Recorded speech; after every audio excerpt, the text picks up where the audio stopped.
여러분의 인생 시간은 지금 몇 시를 지나고 있습니까? 세상엔 두 종류의 사람이 있습니다. 한 사람은 시간을 쪼개면서 자신이 원하는 것을 해내는 사람이고, 또 한 사람은 아무렇지도 않게 시간을 낭비하면서 무엇 때문에 못했다고 변명만 늘어놓는 사람이죠. 특히 은퇴 준비와 관련한 인터뷰를 해보면 평소 시간을 대하는 차이가 극명하게 드러납니다. 주어진 시간은 똑같습니다. 부자도 빈자도 선진국과 후진국도 주어진 시간은 24시간 뿐이죠. 그런데 시간이 지나고 나이가 들면 자신이 누리고 있는 삶의 질은 엄청난 차이를 만듭니다. 가난한 나라, 가난한 집에서 태어났기 때문에 기회가 없었다고 말하면 합리화가 될 수 있는 걸까요?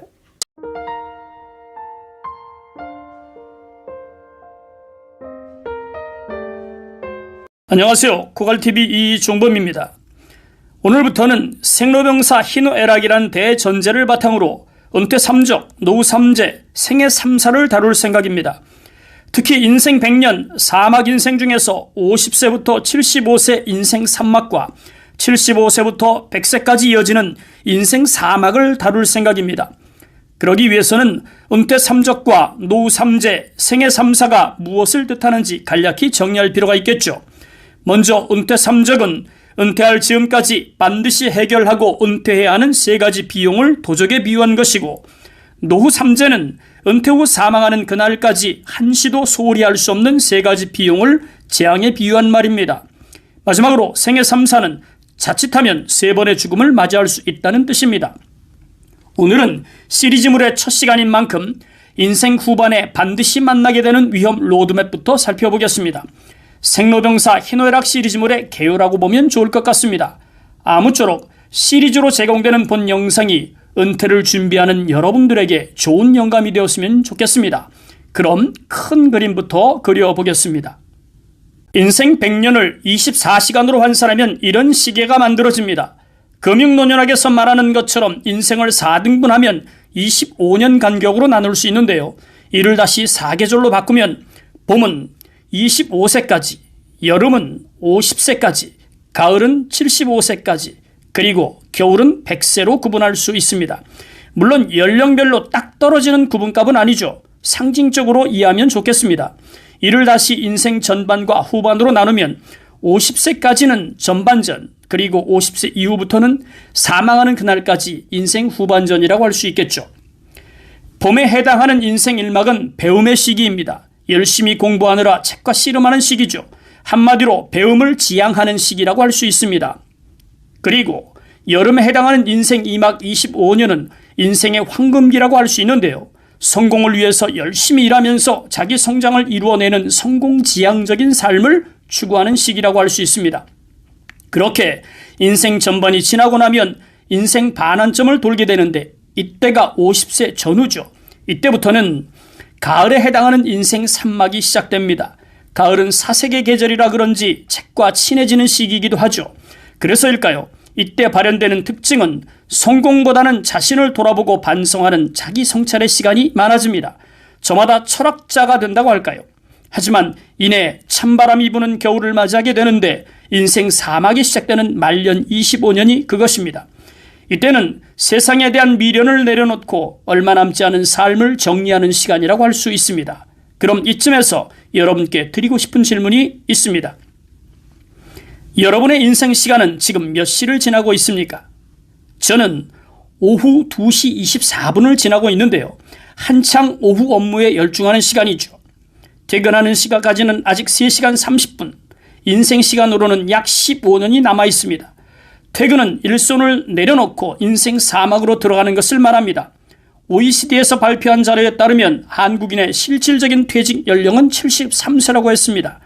다른 선진국처럼 쉽게 선택하지 못하고 쉼을 선택하지 못하고 돈을 벌지 않으면 안 되는 것이 한국이라는 이야기와 같은 말이죠.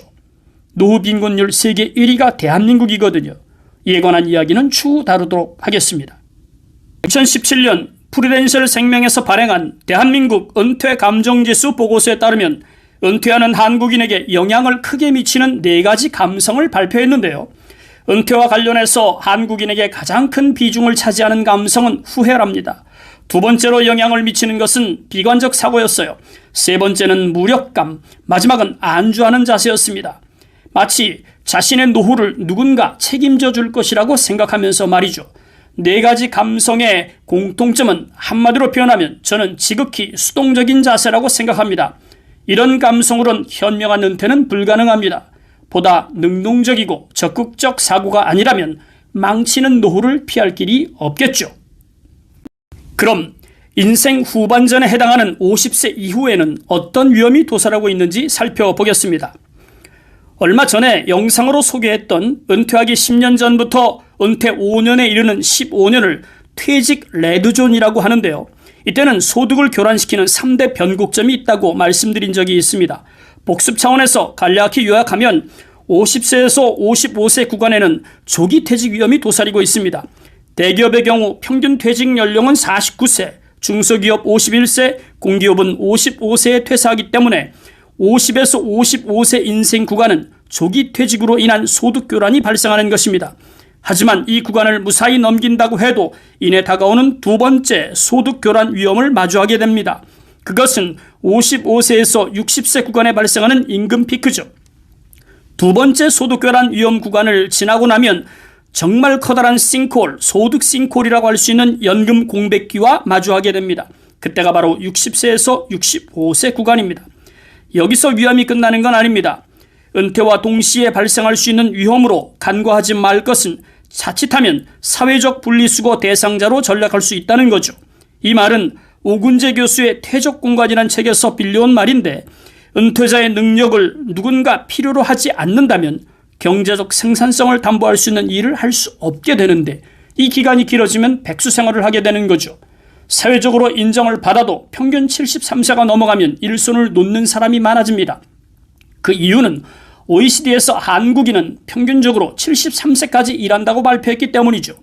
이 기간 동안 할 일이 있다는 것은 누군가 나를 필요로 하는 곳이 있다는 것이므로 사회적 분리수거를 당하지 않는 것이라고 할 수 있겠죠. 하지만 백수라면 이야기는 달라집니다. 사회적 분리수거 대상자로 전락하면 갈 곳도 할 일도 없는 만큼 본의 아니게 종일 본가 생활을 할 수밖에 없습니다. 하지만 이 구간은 심각한 지출 압박을 받는 시기이기도 하죠. 보편적으로 은퇴를 전후로 자녀들의 교육과 결혼이 이어지는데, 은퇴자가 일찍 결혼해서 일찍 자녀를 두었다면 은퇴 전에 자녀 결혼까지 끝낼 수 있겠지만, 그렇지 않다면 문제는 심각해집니다. 특히 늦게 결혼해서 늦게 자녀를 출산한 경우는 은퇴 후에도 자녀 교육, 자녀 결혼이 끝나지 않는 만큼 재정적으로 심각한 압박을 피할 수 없게 되죠. 거기다가 주택을 마련하느라 은행 돈을 빌렸다면 부채는 덤입니다. 그래서 저는 은퇴를 전후로 해서 자녀 교육비, 자녀 결혼비, 그리고 부채를 합쳐서 은퇴 3적이란 이름표를 붙였습니다. 자세한 것은 해당 영상에서 소개하겠습니다. 사회적 분리수거 구간을 무사히 지나면 위험이 사라지는 것일까요? 절대 아닙니다. 그 다음 위험은 생애 퇴적 구간이죠. 퇴적이란 말 아시죠? 어딘가 한자리에 쌓이고 또 쌓이는 것으로 무기력하게 생을 마감한다는 의미를 담고 있습니다. 이때를 일컬어 저는 종일본가 위험기 2차라는 이름표를 붙였습니다. 마지막으로 노후 3재와 생애 3사는 재앙과 죽음을 말하는데요. 소득이 끊어진 73세 이후에는 생활비, 의료비, 주거비에 대한 압박이 가중됩니다. 소득은 없는데 지출은 계속되고 있으니 당연하겠죠. 그래서 노후 생활비, 노후 의료비, 노후 주거비를 묶어서 노후 3재라는 이름표를 붙였습니다. 결론부터 말하면 노후 3재를 해결하지 못하면 극단적 선택이 벌어질 수도 있는 만큼 세 가지 비용은 말년기 삶의 질을 극도로 악화시키는 주범이라고 할 수 있습니다. 역시 해당 영상에서 자세히 다루겠습니다. 마지막으로 생애 3사는 죽음에 관한 것인데요. 자칫하면 인간은 세 번의 죽음을 경험할 수 있습니다. 하나는 돈줄이 끊어지는 경제적 죽음이고, 혼줄이 끊어지는 정신적 죽음이 두 번째입니다. 마지막으로 숨줄이 끊어지는 신체적 죽음이 세 번째죠. 할 수만 있다면 신체적 죽음으로 끝나야 하지만 노후 준비를 하지 못한 채 은퇴하는 사람들은 세 가지 죽음에 직면할 수 있기 때문에 각각의 죽음을 상정하고 대응할 수 있는 대비책을 준비하지 않는다면 역시 노후 40년은 인간다운 삶을 영위하는 게 어려워집니다. 지금까지 생로병사 희노애락 시리즈 영상 첫 번째, 인생 후반에 반드시 만나게 되는 위험 로드맵을 말씀드렸습니다. 도움이 되셨다면 다음 영상을 응원하는 차원에서 구독 부탁드립니다. 우리 모두 더 나은 노후를 응원합시다.